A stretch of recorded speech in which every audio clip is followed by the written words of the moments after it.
Muy buenos días, hermano. Dios le bendiga a cada uno de los presentes. Seguimos siendo multitud y eso es bueno. Gracias. Hermanos, vamos a orar al Señor para que el Señor nos hable, nos dirija, en fin, y podamos comprender y entender la palabra. Gracias. Señor, gracias te damos por este día hermoso, Señor, que tú has creado, Señor. Muchísimas gracias por habernos sostenido con vida hasta el día de hoy, Señor, dándonos una oportunidad más, Señor, de poder escuchar tu palabra, aprender de ti, Señor, y una oportunidad más, Señor, para que tú nos das para obedecerte, Señor, y obrar conforme a tu voluntad. Muchas gracias, Señor, en el nombre de Cristo Jesús. Amén. Hermanos, vamos a estar, ¿por dónde? Por algún lado de la Biblia, les aseguro que vamos a estar. Segunda de Samuel, capítulo número 9. Por allí vamos a estar. Comenzábamos esta reunión, ¿verdad? Antes de la reunión, la hermana Erika dio un breve estudio allí del libro de Génesis, ¿verdad? Hizo una síntesis de él, ¿verdad? Y yo quiero hacer también acotar un tip allí, ¿verdad? Con respecto al libro de Génesis, ¿verdad? Comienza el libro de Génesis como con la creación, ¿sí o no? Y termina el libro de Génesis en el capítulo número 50, ¿verdad? Ahí va, muy bien. Dios crea el universo y crea al ser humano, ¿verdad? Y cuando termina de crear todas las cosas, vio que todo era bueno, ¿verdad? Su creación, el ser humano, es esa perla preciosa que Dios creó. Cuando termina el capítulo 50, sabemos, o el que no lo sabe, que José es una tipología de Cristo Jesús. Cristo Jesús es Dios hecho hombre sobre la faz de la tierra. Y este Cristo Jesús, en la figura de José, le habla a su pueblo, porque recuerdan que Dios crea el universo, crea al hombre y toma un pueblo para sí, ¿verdad? Y Dios a ese pueblo que toma para sí, le habló al corazón. Termina Génesis con estas palabras, que dice así: y le respondió José, no temáis. Voy a comenzar a leer del verso 15. Viendo los hermanos de José que su padre era muerto, dijeron, quizás nos aborrecerá José y nos dará el pago de todo el mal que hicimos. Que bueno, estaban reconociendo que procedieron mal. Y enviaron a decir a José, tu padre mandó antes de su muerte diciendo, así diréis a José, te ruego que perdones ahora la maldad de tus hermanos y su pecado, porque mal te trataron. Por tanto, ahora te rogamos que perdones la maldad de los siervos de Dios, tu Padre. ¿La maldad de quién? De los siervos de Dios, tu Padre. Y José lloró mientras hablaba. Vinieron también sus hermanos y se postraron delante de él y dijeron, henos aquí por siervos tuyos. Y le respondió José, no temáis, ¿acaso estoy yo en lugar de Dios? Vosotros pensasteis mal contra mí, mas Dios lo encaminó a bien para hacer lo que vemos hoy, para mantener la vida a mucho pueblo. Tremendo. Ahora pues, no tengáis miedo, yo os sustentaré a vosotros y a vuestros hijos. Así, José, así Jesucristo, el Salvador del mundo, los consoló y les habló al corazón. Tremendo, tremendo. Y algo parecido hace el rey David en el capítulo número 9, ¿verdad? Algo parecido. Estaba escuchando el devocional. De hecho, si no lo escucho estando acá en la congregación, tenía los oídos tapados. El devocional del hermano Jorge, ¿verdad? Que los administradores deben de ser hallados fiel.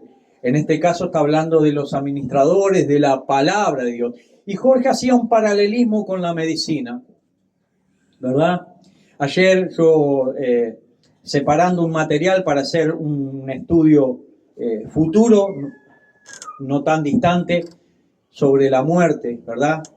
Sobre el aborto, sobre la eutanasia, ¿verdad? Y el periodista hacía una pregunta, muy elocuente y muy pertinaz. El periodista hacía una pregunta. Disculpe, ¿el juramento hipocrático es por Hipócrates o por hipócritas? Tremendo, tremendo. Hermanos, sabemos, todos los que estamos acá presentes, y el mundo, contrario aún a Dios, que se ha promovido el aborto en nuestro país y en muchos países del mundo. Pues ahora se promueve la eutanasia. Y en el medio de la gestación de la vida, y hasta que se mueren, promueven que se viva desordenadamente. O sea, estamos en medio de un caos, por si no se enteraron. Por una punta, promueven el aborto, matar a un niño inocente, y por el otro lado, con eufemismos y falacias, detener la vida. Y en el medio, mientras se va viviendo, vivir desordenadamente. Un caos. ¿Se lo resumí? Ese es el mundo que hoy tenemos, ¿verdad? Tremendo, hermanos, tremendo. Un desorden social promovido desde arriba. Escuchen con atención, todas las revoluciones a través de toda la historia la hizo el pueblo desde abajo para procurar cambiar algo. La supuesta revolución de hoy no nace del pueblo y no viene desde abajo, es impuesta desde la élite arriba. Es un dominio masivo de la población mundial para trastornar la cultura de Occidente. Y van todos esos que promueven en contra de los valores de Dios, de promover la vida, de salvar la vida, de gestar la vida. Y no matarás. El diablo vino a robar, matar y destruir. Y eso todo lo que se está promoviendo desde arriba. El pueblo en su ignorancia está promoviendo lo que no desea. ¿Por qué? Leía el hermano Jorge allí en Oseas 4:6. Mi pueblo pereció por falta de conocimiento. Ahora, ¿a qué conocimiento se está refiriendo allí? Al conocimiento de la voluntad de Dios. Por lo tanto, el pueblo que tenga un desconocimiento de la voluntad de Dios siempre va a proceder mal y contrario a la voluntad de Dios, porque no la conoce. Tremendo. De tal manera amó Dios al mundo que ha dado a su Hijo unigénito para que todo aquel que en él cree no se pierda, mas tenga vida eterna. 2 versículos más adelante. Pero el mundo amó más las tinieblas que la luz. Esa es la realidad latente hoy. La única luz que está amando hoy el mundo es el sol en los días fríos. Pero no quiere la luz de Cristo, que alumbra las mentes y los corazones para que procedamos bien. Y todo lo que emprendamos nos salga bien. Esa luz se está apagando. Y muchas congregaciones son parte de este apagón masivo en la sociedad, porque no están pregonando lo que es la voluntad de Dios. Primer mensaje de Jesucristo, arrepentido. ¿Qué hacen hoy muchas congregaciones? El primer mensaje que le larga a la gente: Dios te quiere prosperar. Cuidado con las falacias que está promoviendo la iglesia. Tengamos mucho cuidado cómo estamos trazando las escrituras, cómo estamos presentando el evangelio al mundo. Y que se gesta así desde las iglesias gente inmadura, inconsecuente e inconstante en la voluntad de Dios. Dice 2 de Samuel, capítulo 9. Voy a empezar en el capítulo 8, verso 15. Que dice así, hermanos: Y reinó David sobre todo Israel. Y David administraba justicia y equidad a todo su pueblo. Tremendo, ¿verdad? Jorge tocó de la justicia y de la equidad. Y David, tomando también un paralelismo con Jesucristo, Cristo es el justo. Cristo es el único que trajo la equidad, ¿verdad? Y reinó David sobre todo Israel, y David administraba justicia y equidad a todo su pueblo. Joab, hijo de Sarvia, era general de su ejército, y Josafat, hijo de Ahilud, era cronista. Cronista podría ser un periodista del tiempo pasado, que iba recopilando lo que pasaba. ¿O acaso no tenemos los libros de crónicas, verdad? Nosotros tenemos 2 libros de crónicas. En el texto hebreo es uno solo, pero en el español está primera y segunda. Sadoc, hijo de Aitob, y Ahimelech, hijo de Abiatar, eran sacerdotes. Seraía era escriba. O sea que anteriormente había un cronista y este escribía. ¿Verdad? Este contaba y el otro escribía. Benaía, hijo de Joiada, estaba sobre los cereteos y peleteos, y los hijos de David eran los príncipes. Y dijo David: ¿ha quedado alguno de la casa de Saúl a quien haga yo misericordia por amor de Jonathan? Y había un siervo de la casa de Saúl que se llamaba Siba, el cual llamaron para que viniese a David, y el rey le dijo: ¿eres tú, Siba? Y él respondió: tu siervo, o sea, sí lo soy. El rey le dijo: ¿no ha quedado nadie de la casa de Saúl a quien yo haga misericordia de Dios? Y Siba respondió al rey: aún ha quedado un hijo de Jonathan, lisiado de los pies. Entonces el rey le preguntó: ¿dónde está? Y Siba respondió al rey: he aquí, está en casa de Maquir, hijo de Amiel, en Lodebar. Entonces envió el rey David y le trajo a la casa de Maquir, hijo de Amiel, de Lodebar. Y vino Mefiboset, hijo de Jonathan, hijo de Saúl, a David, y se postró sobre su rostro e hizo reverencia, y dijo David: Mefiboset, y él respondió: he aquí tu siervo. Este Mefiboset, ¿por qué quedó lisiado de los pies? Porque había, dice en 2 Samuel capítulo 4, una banda de merodeadores, ¿verdad? Y entra a la casa de un hombre que se llamaba Isboset, que dice el texto que era un hombre justo. Esto lo puede ver en 2 Samuel capítulo 4 y el verso 11, que dice: cuanto más a los malos hombres que mataron a un hombre justo en su casa y sobre su cama. O sea, David reprochándole a estos hombres que habían matado a este Isboset en la cama, que era un hombre justo, ¿verdad? Entonces, una empleada que había en la casa allí, viendo que estaba esta banda de merodeadores, ¿verdad?, que vinieron a matar a este hombre, tomó al niño, salió corriendo, y en eso la mujer cae, se tropieza con algo y se le cae el niño de los brazos y quedó lisiado. O sea, se le habrá roto alguna vértebra en la columna o algo, que quedó paralítico, ¿verdad? Esa es la historia de Mefiboset, un tullido social quedó, ¿verdad? Y era el único que había quedado de la generación de Saúl.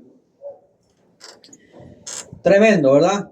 Y le dijo David, verso 7, capítulo 9, 2 Samuel, y le dijo David: no tengas temor, porque yo a la verdad haré contigo misericordia. Tremendo.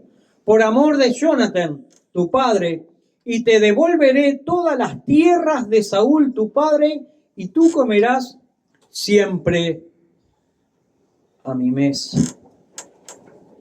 Y él, inclinándose, dijo: ¿quién es tu siervo para que mires a un perro muerto como yo? Tremendo, ¿no? ¿Quién es tu siervo para que mires a un perro muerto como yo? Era un excluido social, hermano. Tullido, paralizado, olvidado. Hijo de la familia de un rey, terminó en lo peor. Entonces el rey llamó a Siba, siervo de Saúl, y le dijo: todo lo que fue de Saúl y de toda su casa, yo lo he dado al hijo de tu Señor. Misericordia de Dios. Si usted no puede ver una tipología de Cristo Jesús, de Dios, de la misericordia de Dios acá, es porque estamos ciegos. La misericordia de Dios que alcanza a los perdidos, a los tullidos sociales, como lo éramos nosotros, ¿verdad? Los olvidados de la sociedad. A eso vino a alcanzar el Señor. Y el Señor quiere, por intermedio de nosotros, también alcanzar a esos olvidados sociales, que muchos de ellos están olvidados sociales por la injusticia de alguna banda de merodeadores en el pasado. Tremendo. Porque nosotros desconocemos para atrás el historial de las personas. No sabemos por qué llegó a la condición en la cual está. Quizás murió el padre, murió la madre, fue abandonado, no tenía un guía y terminó en las calles, en la droga. No sabemos, robando, matando. Quizás padre o madre injustamente fueron presos, porque también eso sucede. Y los chiquilines quedaron solos y olvidados en la sociedad, criándolo como hoy Internet y pudriéndole el cerebro. Y hoy son los que andan perjudicando en la sociedad. ¿Porque en principio quieren hacerlo? No. Porque una banda de merodeadores salió a la sociedad a pervertir los corazones y la mente de la juventud. El diablo vino a robar, matar y destruir. Y usted, cristiano, tenga cuidado, porque van por sus hijos. Y no seamos tan egoístas, que muchas veces nosotros, siendo luz, tenemos que proclamar el evangelio a otros. No te juntes con aquel. Y es la única oportunidad que usted tiene para acercarse a aquel o aquella y comunicarle palabra de salvación y vida eterna. Ayúdanos, Señor, ten misericordia.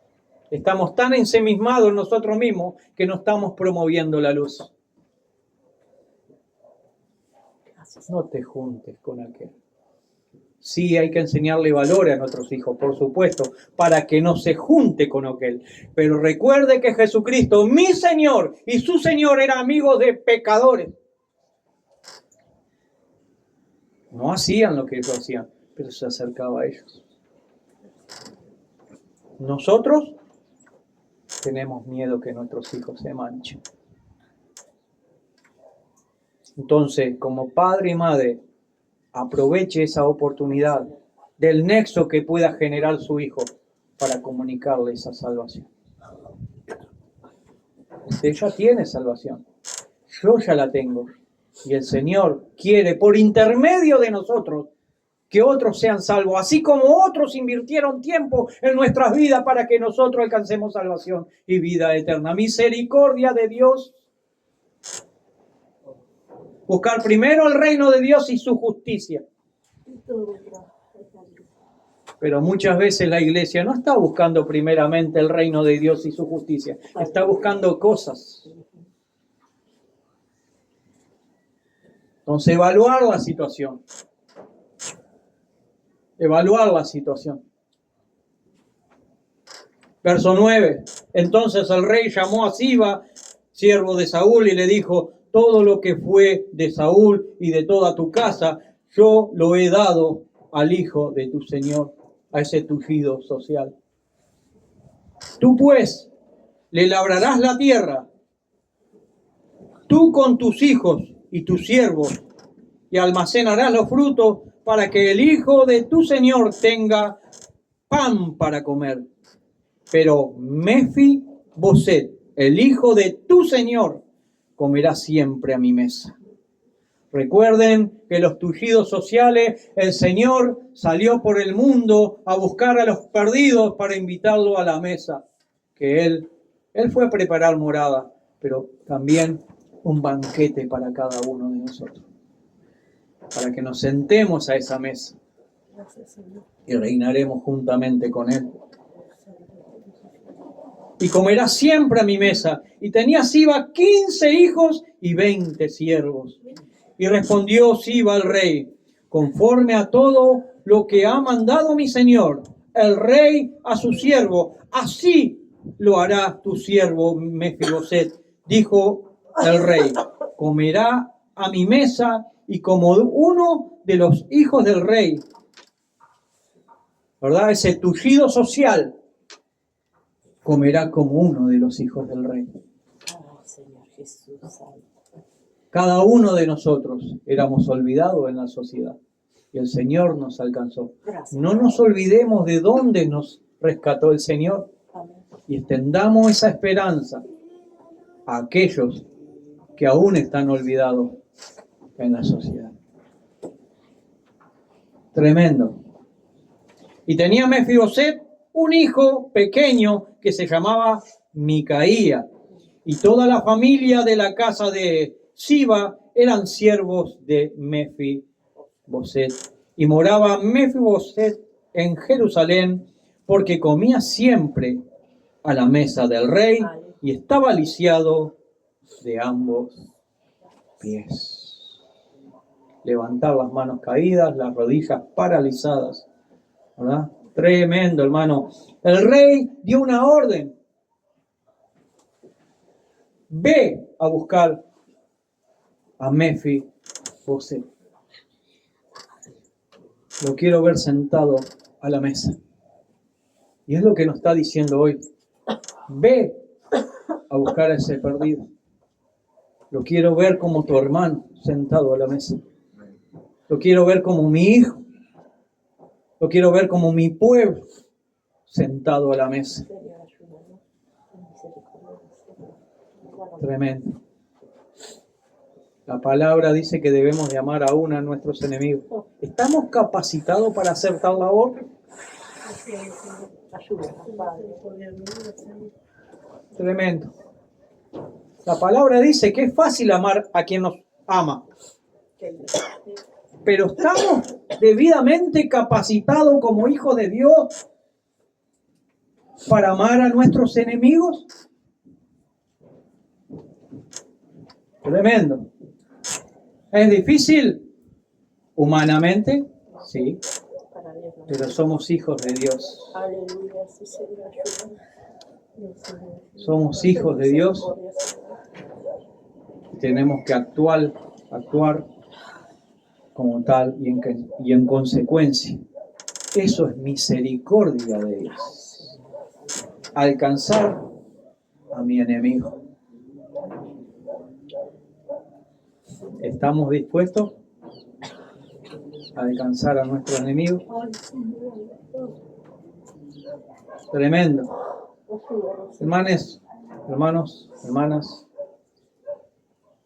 mensaje breve. Pero la palabra siempre es edificante, es confrontativa, nos exhorta, nos motiva, nos alienta, nos corrige, nos dirige, forma nuestro carácter, porque quiere que seamos hombres y mujeres maduros, consecuentes a ello. La pregunta reiterativa, ¿lo haremos? Un compromiso que tenemos, ¿verdad? Es un desafío de ir al encuentro a aquel que nos rechaza. Y por obra y voluntad del Espíritu Santo, no sabemos quién puede estar sentado a la mesa del Rey juntamente con nosotros. No le neguemos esa posibilidad de alcanzar salvación y vida eterna cuando alguien en algún momento de nuestra propia historia invirtió parte de su tiempo para que nosotros también tengamos salvación y vida eterna. vidas regeneradas quiere el Señor. El Señor no quiere que abortemos esa voluntad.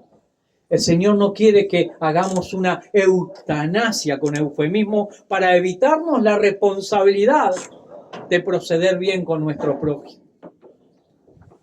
Tremendo. Y el Señor quiere desde el comienzo de la vida del ser humano hasta el término de su vida que vivan vidas ordenadas. Amén. Señor, gracias por este día, por esta jornada, por tu palabra, Señor. Ayúdanos, Señor, a ser consecuente a ella. Danos la voluntad, Señor, para procurar llevar tu mensaje, Señor, a los necesitados de este mundo y a aquellos que muchas veces nosotros, Señor, despreciamos. Pero que no sean despreciados por ti, Señor. Ayúdanos, Señor, a ser consecuentes, Señor, y ser hombres y mujeres, Señor, esforzados, Señor. Ayúdanos en el nombre de Cristo Jesús. Amén. Muchas gracias, Señor, por tu palabra. Muchas gracias por motivarnos, orientarnos, dirigirnos en cada momento de nuestras vidas, Señor. Y si nos estamos desviando, Señor, ayúdanos a entender que nos estamos desviando. Muchas gracias, Señor, en el nombre de Cristo Jesús. Amén.